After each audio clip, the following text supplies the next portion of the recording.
दासु दानो दास विदानो, देने की जिसमें पात्रता है, देने की जिसमें भावना है, अर्थात श्रद्धा विश्वास और भाव से देने का जो भाव दिल में जागृत होता है, उस भाव का नाम है दान।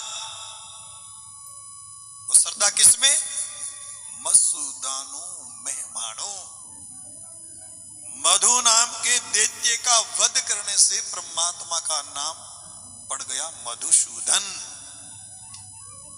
जिन्होंने मेहमानों न समुद्र का, जिन्होंने महारवण समुद्र का मंथन करने वाले, ऐसे श्री हरि विष्णु के निमित्त अगर कोई देता है तो सजनों वो दान दुर्गति नाशनम। आपने धर्म के चतुर्थ चरण का सम्मान किया है। ऐसा जो सात्विक दान होता है, वो दान परमात्मा के नाम अर्पित करके दिया जाता है, उनके निमित्त दिया जाता है। वो दान ही वास्तव में सात्विक दान माना जाता है। जिस मधुसूदन, जिससे समुद्र मंथन करने की ताकत रखने वाले, जिसको हम लक्ष्मी नारायण कहते हैं, आगे संकेत दिया जा रहा है, थोड़ा ध्यान देना। चेतो चित्त जानी सारंग पाणी,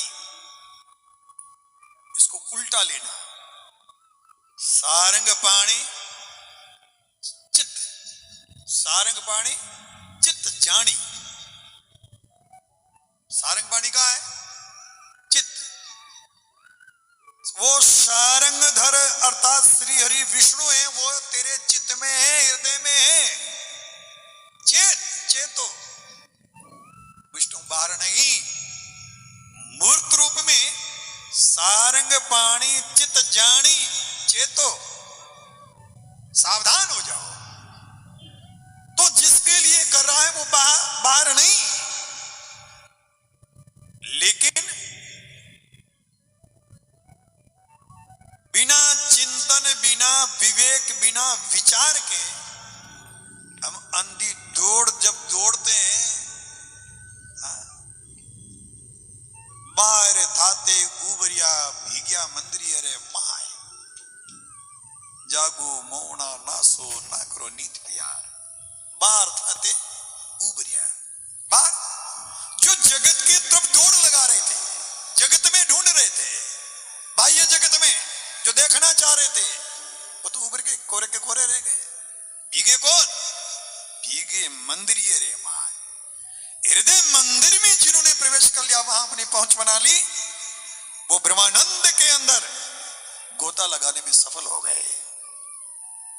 इसलिए सारंग धर चित्त जाने, वो तेरा परमात्मा श्री हरि विष्णु कहां विराजमान है?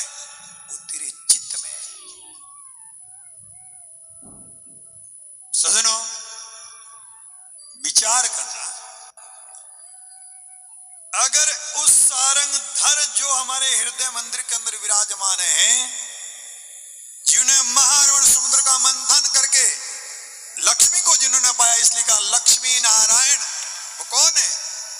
वो लक्ष्मी नारायण है। ऐसे मधुसूदन के निमित्त अगर आप योग्य पात्र को अर्पित करते हैं, इस तरह से करने से आपके मन में मेरपने का भाव है धीरे धीरे कम होगा। और आपने जब स्वामीपन, मालिकपन आपने छोड़ा, अगले को मालिक बना दिया, तो आप तो मालिक रहे ही नहीं। एक प्रधानमंत्री हट के दूसरा आए तो हम भूतपूर्व कहते, भूत लगा लेते हैं। तो उनको ये तो नहीं कि मैं प्रधानमंत्री मन में नहीं रहता, मैं था, अब नहीं। वो चीज मेरी थी, अब वो मेरी नहीं, उससे मेरा कोई मतलब नहीं। इस तरह का अनासक्त भाव दिल में प्रकट करके अगर आप अर्पित करते हो, क्या अर्पित करते हो? खाली पैसा ही नहीं, आपके पास में बहुत से खजाने हैं।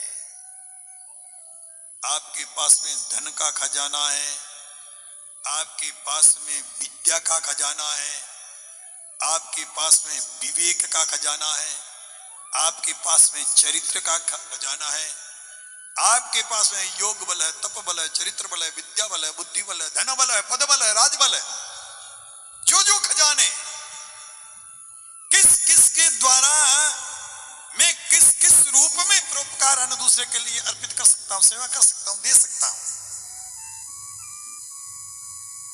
इसलिए तो पहले के अनुभवी लोगों ने कहा, सरस्वती भंडार की बड़ी अपूर्व बात, ज्यों ज्यों खर्चे त्यों त्यों बढ़े।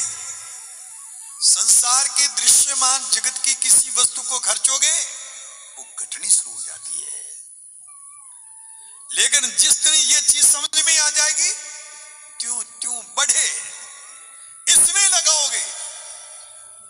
अब 1 क्विंटल कणक जब जमीन को देते हो, किस विश्वास के साथ में देते हो? 1 क्विंटल की 100 क्विंटल जमीन बना के देगी। इस स्वार्थ वाली भाषा तो फटाफट दिमाग में बैठती है, परमार्थ वाली नहीं बैठती। ये मैं नहीं, गीता जी में साफ शब्द में कहा है। इस तरह से अगर जीवन यापित करते हुए परमात्मा के लिए, धर्म के लिए जो जो नाम विष्णु को दीजिए, अंत गुणा, ये जामोजी भगवान भी कह रहे हैं। सज्जनों, इसलिए बुद्धिमान दंपति को चाहिए हमेशा दिलो दिमाग के अंदर ये भाव रखे, मेरे परिवार का छोटे से छोटा सदस्य इकाई लेकिन बड़े से बड़े के अंदर इस भाव को मैं गहराई से कैसे बैठा सकता हूं। चाहे खाने की चीज हो, चाहे पहनने की चीज हो, चाहे पीने की चीज हो, चाहे शिक्षा की बात, कोई बात आए, अगर त्याग का भाव उसमें जागृत करना शुरू करोगे तो बचपने से शुरू करते करते बड़े जैसे बड़ा होता जाएगा, उसके दिल और दिमाग में उदारता का भाव उत्तरोत्तर बढ़ता जाएगा। भगवान जाम्बो जी आगे कह रहे हैं, नादे वेदे निरंजनो